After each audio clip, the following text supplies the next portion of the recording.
Olá galera da terceira série, meu nome é Anderson, vocês já me conhecem, né? Nós estamos aqui hoje para mais uma aula de redação, ok? Vamos falar hoje sobre o módulo 14, só para a gente voltar alguns passos, nos módulos 12 e 13, nós vimos alguns métodos de raciocínio, né, importantes para a construção da dissertação argumentativa de vocês. Nós falamos primeiro no módulo 12 sobre dedução e indução, e no módulo 14, no módulo 13, perdão, nós vimos a dialética, né? E hoje, no módulo 14, nós vamos estudar um eixo temático. O que significa, nos estudos de redação, a gente falar sobre esses eixos temáticos, né? Eixos temáticos são grandes temas que abarcam diversos assuntos dentro deles mesmos, né? Dentro desses temas, e que podem vir a ser cobrados como propostas de redação.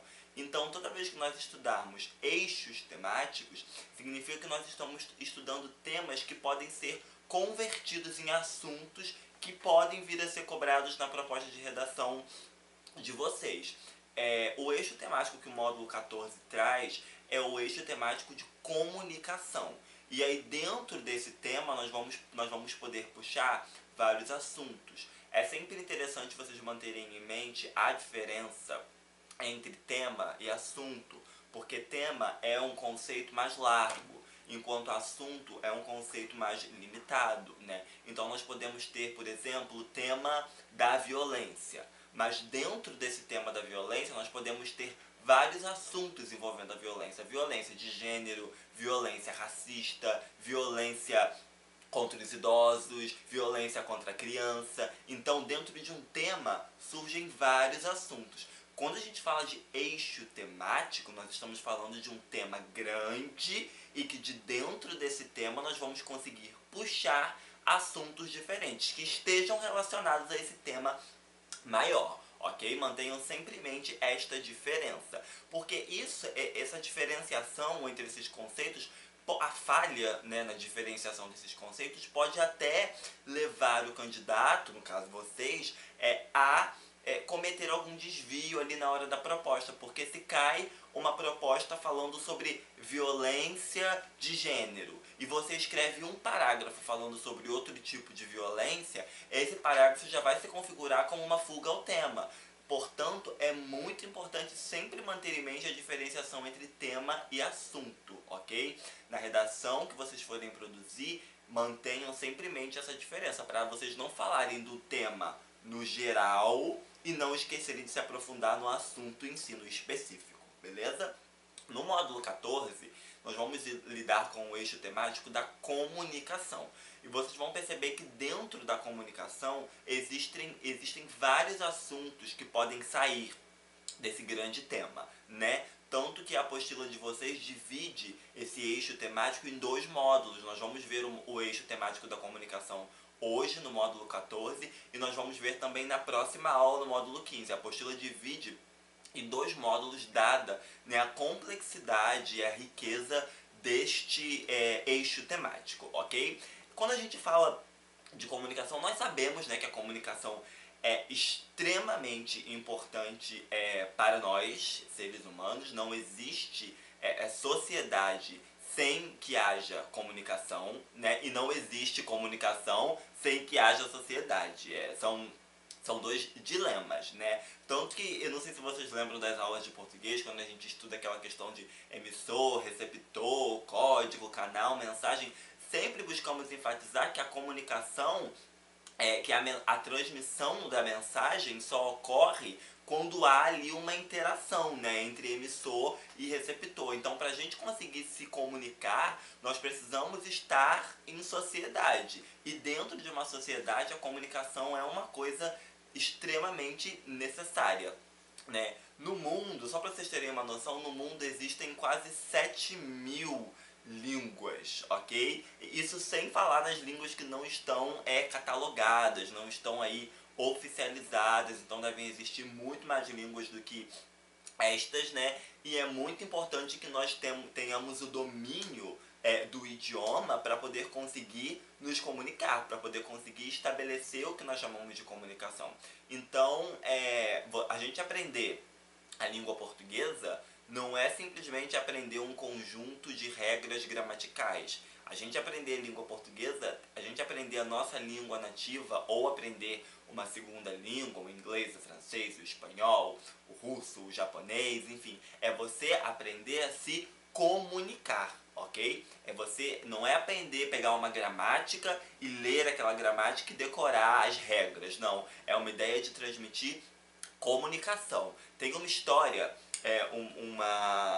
um continho, né, bem interessante sobre um homem que vai passar férias num país em qual ele não domina a língua, né, não domina o idioma, e aí, desesperado, sem conseguir se comunicar com ninguém, ele não sai de casa, né, por um período de 15 dias, ele fica trancado no hotel, lendo gramática e dicionário daquela língua, para ele poder sair e conseguir se comunicar. Ele chega de viagem, sabe que não domina o idioma, e fica os 15 dias trancado no hotel, lendo as regras de gramática, lendo as palavras no dicionário, para assim poder sair e se comunicar. E quando ele chega no mundo real, lá fora, ele percebe que as pessoas não falam da maneira que está no dicionário, não falam da maneira que está na gramática. As pessoas lidam com a comunicação de maneira diferente do que está na gramática. Então a gente aprender as regras gramaticais nos auxilia na escrita, mas a comunicação ela ocorre somente ali em sociedade.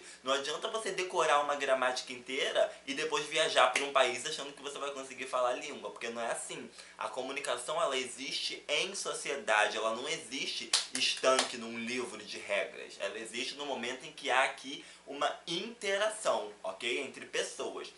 Essa é a importância da comunicação. Ela é importante do ponto de vista de que ela nos define, né, como seres humanos e nos define como seres sociais, que fazem parte de grupos sociais que buscam aí se comunicar de diferentes maneiras, beleza? Então, nós vamos estudar hoje sobre esse eixo temático da comunicação, e vamos perceber vários aspectos diferentes sobre a comunicação. A apostila de vocês traz, esse módulo é bem interessante, porque ele não traz assim uma teoria explicando as coisas. As explicações desse módulo, desses dois módulos desse eixo temático, elas vêm através de questionamentos. Então o módulo separa um tópico e busca fazer a gente pensar, refletir sobre aquele questionamento que está ali sendo colocado, ok? E neste módulo, nós vamos trabalhar, nesse módulo 14, o primeiro, né, que vai abordar o eixo temático da comunicação, nós vamos trabalhar com dois sub-eixos. Nós vamos trabalhar primeiro com a história da comunicação e depois trabalhar com a questão da televisão, da internet e do computador, beleza? Então nós vamos começar com o primeiro sub-eixo, que é a história da comunicação, para a gente poder tentar entender como que a gente chegou até aqui, como que a gente chegou até as configurações de comunicação que nós temos hoje, ok? No século XXI. Então o primeiro questionamento que a apostila de vocês traz, vai aparecer todos aí na tela para vocês, bem esquematizados, é o seguinte, olha só. Lembrando que nós estamos no sub-eixo da história da comunicação. É comum dividir a história da humanidade em grandes momentos marcantes que servem como referenciais para estudo. São os chamados paradigmas revolucionários. Então são paradigmas, né, são acontecimentos que revolucionaram a história da comunicação. Nesse contexto, aponte as 4 grandes revoluções comunicacionais da história, dando especial enfoque àquela vivenciada no presente. Então nós podemos perceber que a apostila nos dá uma noção de que existiram 4 grandes revoluções comunicacionais, ou seja, 4 grandes revoluções no que se refere à comunicação na história. E ela pede para que nós tentemos pensar, refletir um pouco sobre que revoluções foram essas que nos trouxeram até o momento atual. Então nós podemos demarcar como esses quatro acontecimentos, né, relacionados ao desenvolvimento da comunicação. Nós podemos relatar primeiramente a escrita, depois a imprensa, né? Para depois chegarmos à história da fotografia, da cultura da imagem e enfim chegarmos à era digital. Então nós temos esses 4 momentos da comunicação. Primeiro, o desenvolvimento da escrita. Depois, o desenvolvimento da imprensa.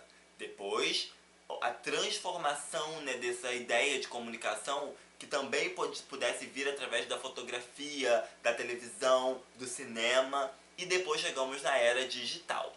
E falando um pouquinho sobre cada um desses aspectos revolucionários da comunicação, qual é a importância, gente, primeiramente da escrita, né?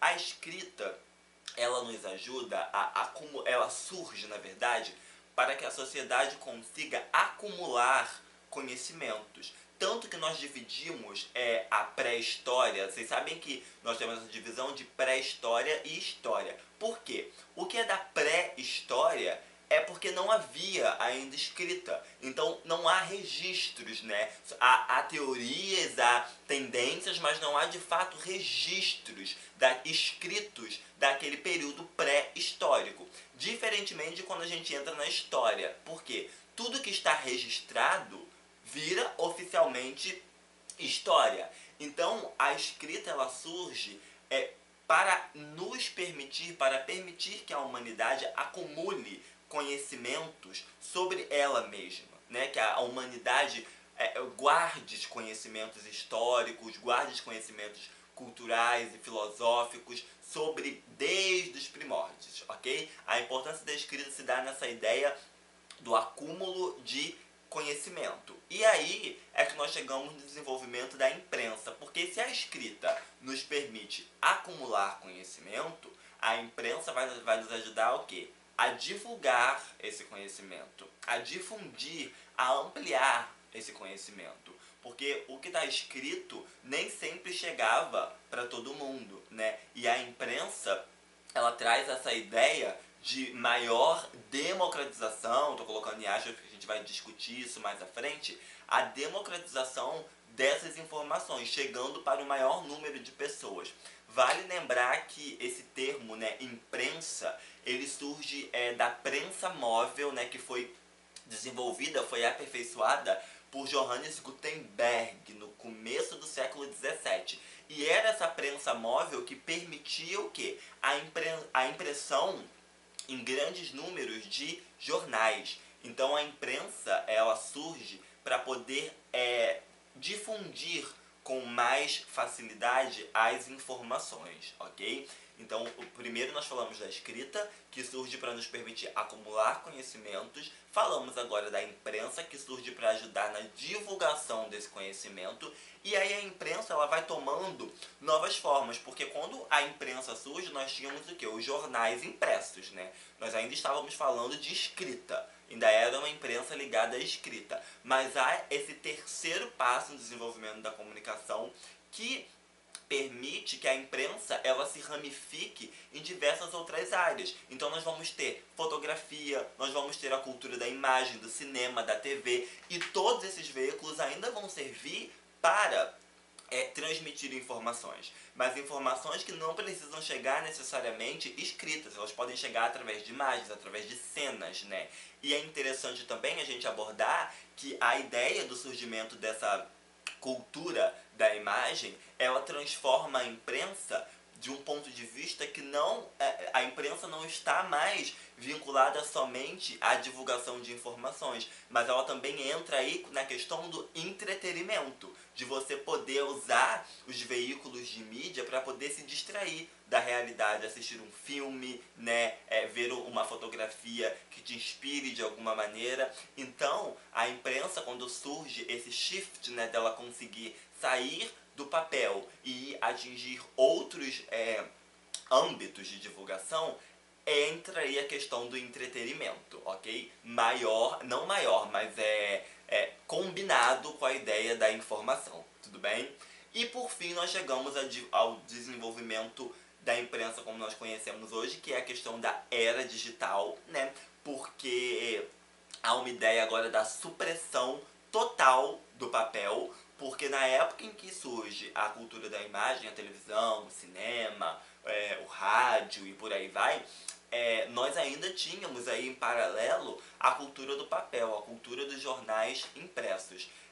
Diferentemente do que acontece hoje na era digital, nós temos uma supressão do papel. Pouquíssimas pessoas ainda consomem, uma parcela muito reduzida da população ainda consome jornais impressos, né? Tudo está ao acesso da internet, é uma velocidade muito rápida, né? Porque imagina, se a prensa móvel, que permitia a impressão de grandes lotes de jornal, já foi um marco, imagina a era digital, em que nós conseguimos divulgar uma informação em um segundo. Gente, vamos dar como exemplo aqui o Twitter. Creio que a maioria de vocês devem conhecer o Twitter. O Twitter, que não é um jornal, Twitter não é um jornal, o Twitter é uma rede social, certo? Não tem ali nenhuma característica de ser um jornal. Ele é uma rede social em que você busca compartilhar pequenos textos, né? Só que o Twitter, ele é, hoje em dia, como se fosse um veículo de imprensa, porque uma coisa que acontece lá do outro lado do mundo, no Twitter você descobre no mesmo tempo que está acontecendo. Talvez o Twitter, nós sabemos que a internet tem esse viés, né? Esse viés de ser, como nós podemos dizer, onipresente e onisciente. Nós sabemos tudo numa velocidade instantânea, mas o Twitter talvez radicalize essa ideia, porque se acontecer uma coisa aqui agora, eu coloco no Twitter, coloco uma hashtag e de repente todo mundo está sabendo.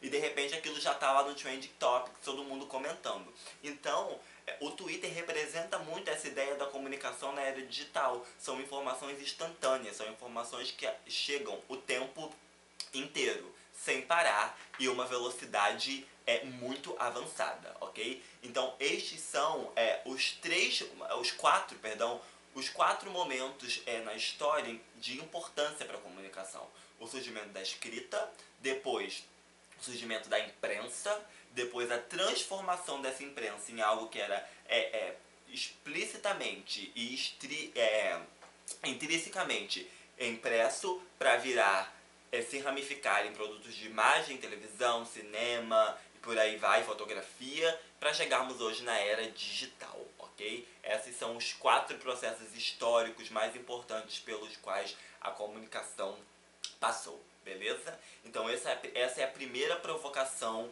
aí que a apostila de vocês, o módulo de vocês traz. Vamos para a segunda provocação, que é a seguinte.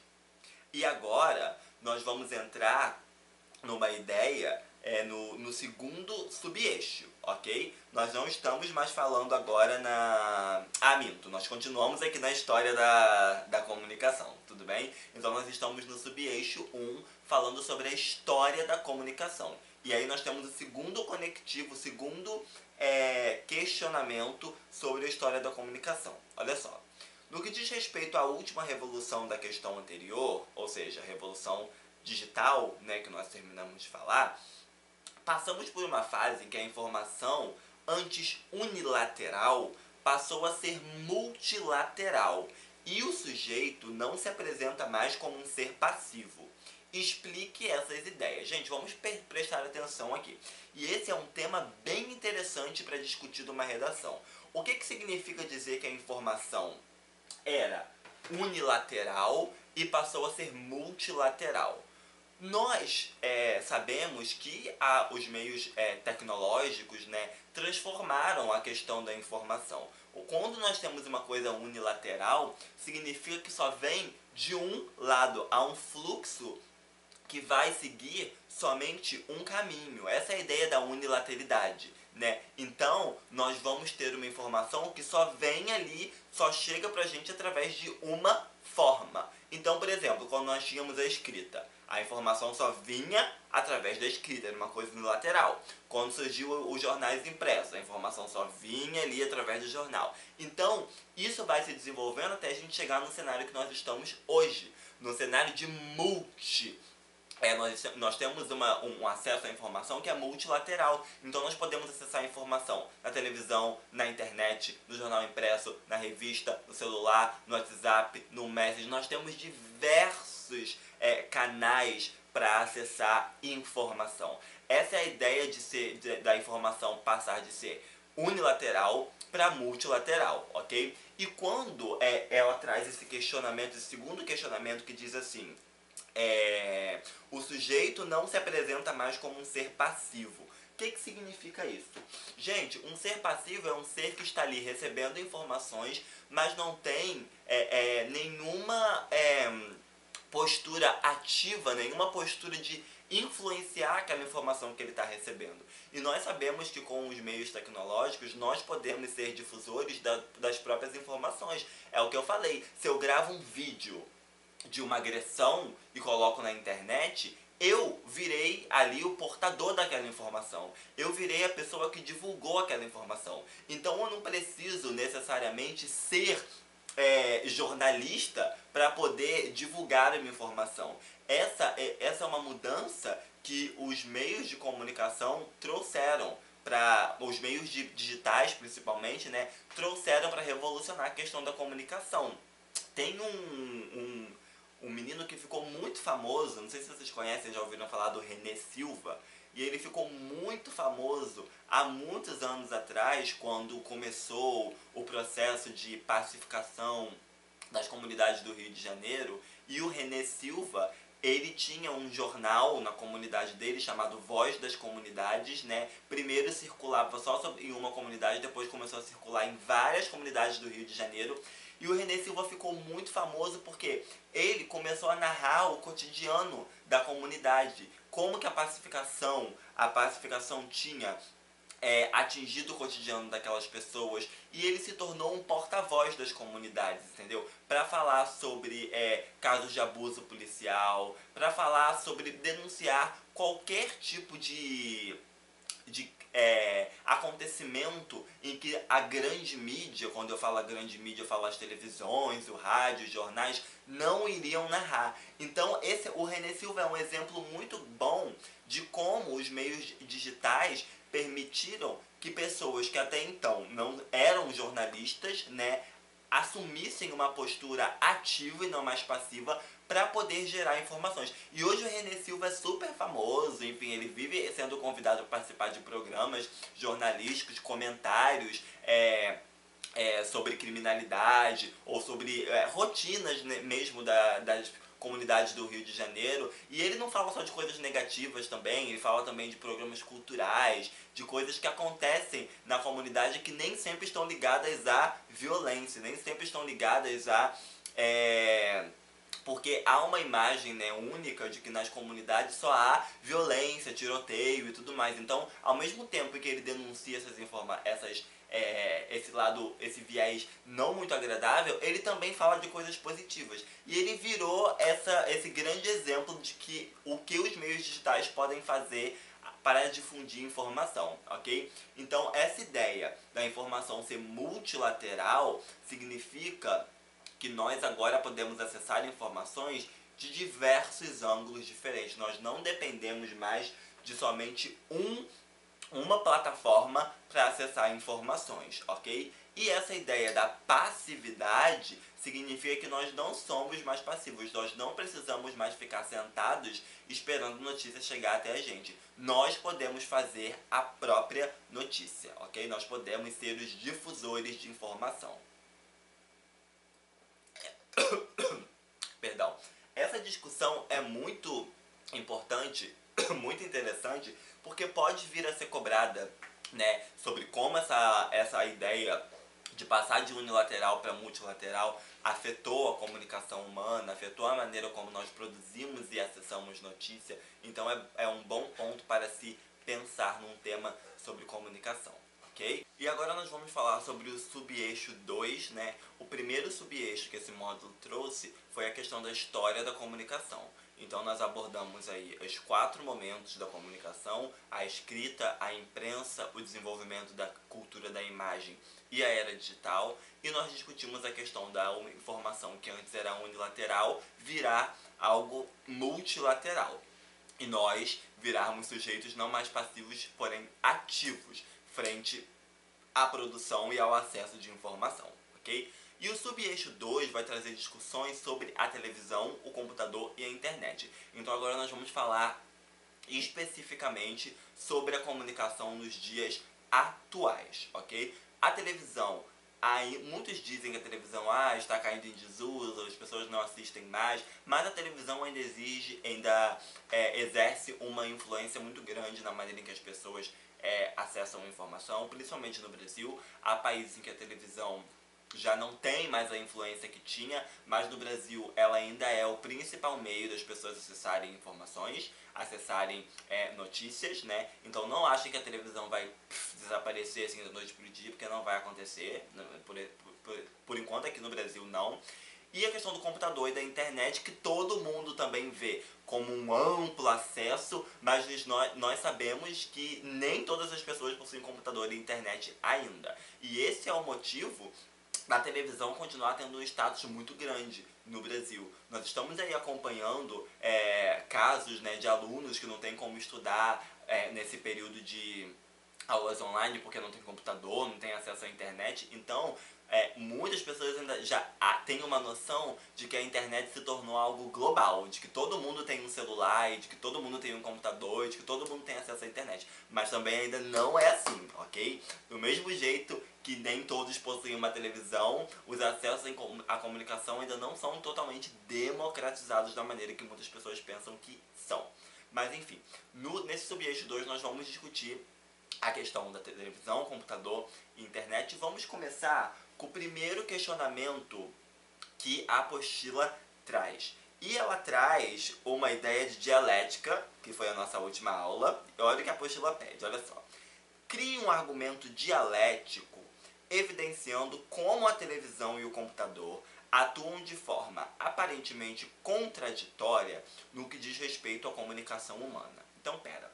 Se nós vimos na nossa última aula que a dialética tem uma ideia de quê? De trazer um confronto de ideias que se contrastam, né? Como que surge a dialética? É a ideia de que ela surge para combater a ideia de que uma coisa não pode ser e não ser ao mesmo tempo. E aí a dialética surge para dizer que sim, uma coisa pode ao mesmo tempo ser e não ser. E é justamente esse questionamento que a apostila traz sobre o papel da televisão e do computador. Porque, mais uma vez, o questionamento, olha só.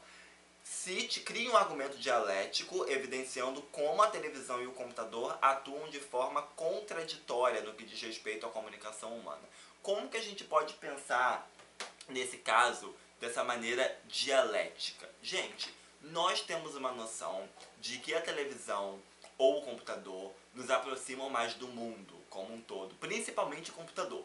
Nos tornam seres mais globais, né? Nós temos acesso ao que acontece em várias partes do mundo, nós conseguimos interagir com pessoas que estão ao redor de todo mundo, então isso nos dá uma ideia de aproximação, nos dá uma ideia de que a sociedade está mundial, né? Global, está ao nosso alcance. Porém, ao mesmo tempo que acontece essa ideia de proximidade, ao mesmo tempo que acontece essa ideia de aproximação das pessoas, também ocorre uma ideia de afastamento, porque essa aproximação gerada pela televisão ou pelo computador, pela internet, são aproximações indiretas. Nós não estamos aqui em convívio direto com as pessoas. É claro que se a gente parar para pensar agora, nesse contexto que nós estamos vivendo, de quarentena, nós precisamos de fato usar a internet para nos aproximar das pessoas, sim, né, para continuar mantendo a nossa saúde mental e não ficarmos completamente solitários. Mas vamos supor que nós não estejamos vivendo num período de quarentena. Nós não queremos nos comunicar com as pessoas só através da internet, nós queremos sair, nós queremos ir à rua, nós queremos ir ao cinema, nós queremos ver, né, o capital humano, ver outras pessoas. Então, a dialética dessa aproximação que a televisão e o computador geram é que, ao mesmo tempo que parece que eles aproximam as pessoas, eles também podem afastar, porque há uma aproximação que ela é indireta. E isso pode gerar problemas como a questão da solidão, né? A questão da dificuldade de interação social, porque se eu só estou acostumado a interagir com as pessoas no ambiente digital, no ambiente tecnológico, eu posso ter dificuldade na hora que eu tiver de interagir em público, de falar em público, de lidar com um grupo social, de trabalhar em grupo, de trabalhar em equipe, né, presencialmente. Então, essa é a questão dialética dessa aproximação. Televisão e internet aproximam as pessoas, mas aproximam afastando. Eu tô perto de vocês aqui agora, através dessa aula, mas eu não tô aí. Eu não tô, nós não estamos numa sala de aula presencial. Então é uma aproximação indireta, ok? É uma aproximação indireta que pode gerar sim alguns problemas. Pode gerar vantagens? Sim. Por exemplo, esse período de quarentena é uma enorme vantagem ter a internet para poder se comunicar. Agora, se for, nós ao mesmo tempo queremos nos encontrar pessoalmente, ver as pessoas pessoalmente. Então, essa é a questão dialética que aparece aí nesse tema, ok? Segundo questionamento que é trazido, diz o seguinte: na década de 60, o canadense Marshall McLuhan ganhou destaque a partir das projeções que fazia relacionadas aos principais meios de comunicação. Sobre a TV, cunhou a seguinte frase: com a televisão, o mundo está se transformando em uma aldeia global. Comente em que medida esta ideia se mostrou pertinente nos dias atuais. Gente, o que ele quis dizer com essa ideia de aldeia global? Como assim uma aldeia global? Segundo o Marshall McLuhan, a TV estava transformando o mundo numa aldeia global porque os comportamentos da sociedade iam ser unificados, os valores iam se unificar e iam virar todos homogêneos. O que ele quis dizer com isso? Como a televisão tinha um alcance global, a ideia desse carinha era de que a televisão ia transformar a sociedade, que sempre é baseada em locos, iríamos virar uma sociedade global. Mas nós sabemos que isso não acontece, porque ainda existem culturas, ainda existem narrativas que são muito valorizadas enquanto as outras ficam aqui embaixo. Então, não tem como a televisão transformar o mundo numa aldeia global se nós ainda valorizamos mais uma cultura em detrimento da outra. Se nós ainda valorizamos muito mais o que é europeu do que o que é asiático, ou do que é ocidental. Então, nós temos que pensar que existem algumas culturas que estão acima de outras culturas nas suas abordagens pela televisão, né? Nós terminamos colocando grupos econômicos em um lugar, em um pedestal, em detrimento de outros. Então a televisão ela não se materializou nessa ideia de transformar o mundo numa aldeia global, porque ainda existem narrativas que são valorizadas em detrimento de outras. Essa é uma discussão cultural bem interessante, né? De você perceber qual é o papel de fato da televisão, porque a televisão não valoriza todas as narrativas. Nós podemos ver o apagamento de diversas narrativas para outras florescerem, outras ganharem mais destaque. Então a televisão ela recorta o que é mais pertinente para ser mostrado, beleza? No nosso próximo questionamento, tem-se uma ideia, agora a gente vai falar um pouquinho sobre a questão da propaganda, que também está ligada à questão da televisão, né, e dos anúncios que nós vemos principalmente na internet. Quando a gente fala em propaganda, a gente ainda pensa muito na linguagem da televisão, mas a internet chegou a um ponto também que nós somos bombardeados com propaganda o tempo inteiro, né? Então olha o questionamento, ó. A televisão acabou revelando-se semelhante a uma moléstia infecciosa que é capaz de causar mais danos às populações que nunca tiveram contato com ela do que aquelas que, por já terem sido muito expostas, desenvolveram a imunidade necessária para resistir a seus efeitos deletérios. O que ele está dizendo aqui? Ele está dizendo que as pessoas que já estão acostumadas a ver televisão ou a acessar a televisão ou esse meio de comunicação todos os dias já estão como se fossem imunes, diferentemente das outras que estão começando a ter contato com esse meio de comunicação agora. Aí vem o questionamento. Com essa colocação, o jornalista Nelson Archer manifestava um posicionamento crítico acerca do poder da televisão. Explique essa afirmação relacionando-a à linguagem da propaganda. Gente, a afirmação eu já disse para você, né, o que ele quis dizer aqui, mas a questão é de que a propaganda em si, ela tem uma linguagem própria, que busca persuadir através de diversas estratégias o espectador, né, o receptor, a consumir um produto, a ter um certo tipo de comportamento, ao realizar qualquer tipo de atitude. Então são imagens, são jogos de palavra, que tudo se combina para chegar numa mensagem o quê? Sugestiva, ok? Então a propaganda ela é muito poderosa porque ela é uma estratégia para poder influenciar diretamente o comportamento de quem está assistindo televisão ou de quem está acessando, tendo contato com aquele determinado anúncio. O Enem já abordou essa temática em 2014, então recentemente, né? O Enem abordou a questão da publicidade infantil. Então, o Enem queria que os candidatos escrevessem sobre como a publicidade infantil afetava, né, as crianças e afetava a sociedade. Eu lembro que a proposta trouxe vários gráficos das regras de publicidade infantil ao redor do mundo e queria um posicionamento dos candidatos sobre essa questão, sobre essa temática. Então, o Enem fez esse recorte para mostrar como que a publicidade pode ser danosa às crianças, que é o que o Nelson acha disso aqui. Porque as crianças que chegam agora são jogadas nesse mundo de comunicação e as estratégias de propaganda terminam funcionando muito mais nelas do que em quem já está blindado contra isso, né? Então, só para vocês perceberem que esse é um tema que já caiu no Enem, então essa questão da publicidade, da propaganda e de como tudo isso é usado para persuadir o espectador, é muito importante refletir sobre isso, ok? Pensar aí mais sobre essa ótica, porque são temas que podem vir a ser cobrados em concursos, tudo bem? E agora nós vamos para o nosso último questionamento do módulo, que é o seguinte. O escritor Carlos Heitor Cone afirmou certa vez que a internet era um veículo de poluição espiritual. Comente relacionando as principais novidades existentes na rede. Gente, eu fui atrás desse texto original, onde ele diz que a internet é uma poluição espiritual. É um texto curtinho chamado A Internet e a Roda, que foi publicado na Folha de São Paulo, e eu vou ler para vocês rapidinho para a gente poder entender melhor esse último questionamento.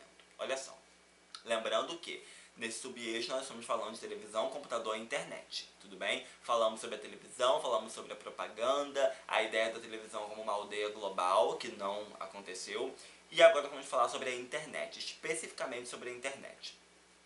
A internet e a roda continuam indeciso diante do universo virtual, notadamente do tipo de comunicação instantânea e barata que a internet nos dá.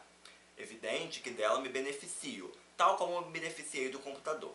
Passei mais de 20 anos sem escrever ficção porque não mais suportava a máquina de escrever, mesmo aquelas que se diziam eletrônicas. O computador abriu um mundo para mim, se é que o meu umbigo é a coisa mais importante do universo. Embora me utilize da internet diariamente, continuo achando que ela é poluidora, não no sentido ecológico, mas espiritual. Dá informações demais, repetitivas, excessivas e inúteis. Mesmo a comunicação por e-mail, a correspondência comercial, cultural e afetiva é exagerada, massiva e nem sempre sincera, refletida e consciente. A facilidade dos desabafos, das confissões, até mesmo da expressão dos sentimentos, protegidos por códigos secretos e relativo anonimato, cria um universo que pode ser duplamente virtual na forma tecnológica da expressão eletrônica e no conteúdo que deságua na virtualidade do faz de conta. Não há segurança, nem moral nem material no universo eletrônico. Ele é, sem dúvida, a ferramenta mais importante inventada pelo homem depois da roda, mas é um instrumento, nada mais do que isso. Os problemas com o painel do Senado Federal e os das eleições nos Estados Unidos, fatos relacionados com a verdade virtual, são manifestações da movediça segurança que os chips podem nos dar. Como a roda, a informática está gerando uma nova civilização. É o início de uma nova era, além e acima do admirável mundo que já está defasado. Como a roda, ela apenas nos facilita o caminho, mas não chega a ser um destino. Então, ele reflete principalmente sobre a questão de como na internet as coisas são principalmente efêmeras e como há o compartilhamento excessivo de informações consideradas inúteis, né? Consideradas inúteis porque são informações que vão sendo repetidas a tanta exaustividade que terminam se tornando inúteis. Não há novidade nas redes. Há sempre um regurgitamento, uma regurgitação do que já passou, do que já foi. E você fica ali constantemente revendo aquilo. Ele também critica a ideia das relações, né, diz que os afetos que nós compartilhamos pela internet não refletem os afetos que compartilhamos na vida real, que eu já tinha discutido com vocês na questão do teor dialético, né, dessa aproximação que a tecnologia nos causa, mas ao mesmo tempo esse afastamento, né, e também ele fala da questão do público e do privado. Há muitas informações privadas na rede que deveriam ser privadas e que as pessoas compartilham, e esse também já foi um tema do Enem. O Enem em 2011 pediu para os candidatos refletirem sobre os limites entre o que era público e o que era privado, e isso entra na discussão da internet, porque pessoas vivem num processo de superexposição nas redes sociais, né? De superexposição, contando detalhes que poderiam ficar guardados, mas tudo por essa ideia de comunicação em rede. E essa é a ideia que ele tenta estabelecer com essa crítica. Gente, nessa aula de hoje nós discutimos a primeira parte sobre o eixo da comunicação, falamos sobre a história da comunicação e falamos sobre como chegamos até aqui hoje nesse mundo de comunicação instantânea, né? Esse mundo de comunicação multilateral, como eu já tinha explicado para vocês. Nossa próxima aula, é bom vocês darem uma pesquisada, eu vou deixar agora no fim da aula, tô deixando aqui embaixo para vocês, links para vocês acessarem as propostas do Enem, a da publicidade infantil e as do limite entre público e privado. Então deem uma pausa no vídeo para copiarem o link e entrem lá para analisarem essas propostas, porque o ideal da gente estudar, o objetivo da gente estudar esses eixos temáticos é porque eles caem, ok? Eles são abordados, então é importante vocês estarem munidos aí de argumentos caso eles venham a ser cobrados, beleza? Até a próxima!